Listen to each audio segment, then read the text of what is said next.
Welcome to Chillin' 101. We hope this video helps.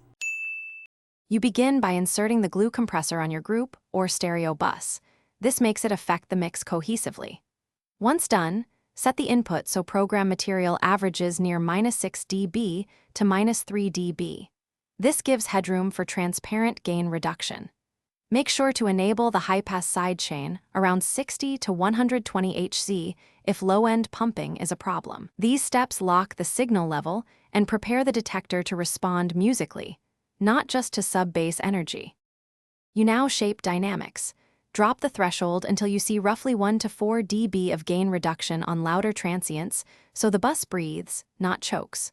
Once that's happening, choose a ratio between 2, 1 and 4, 1 for that classic glued sound, push higher only if you need more restraint.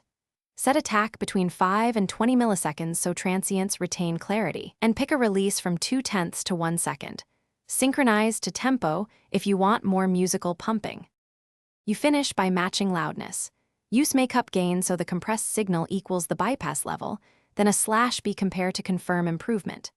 Once done, dial the mix or blend control for parallel compression if you want more punch without losing dynamics.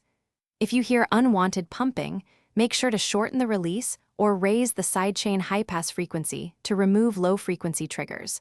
Alternatively, reduce threshold slightly. This fixes most issues and preserves the cohesive glue effect.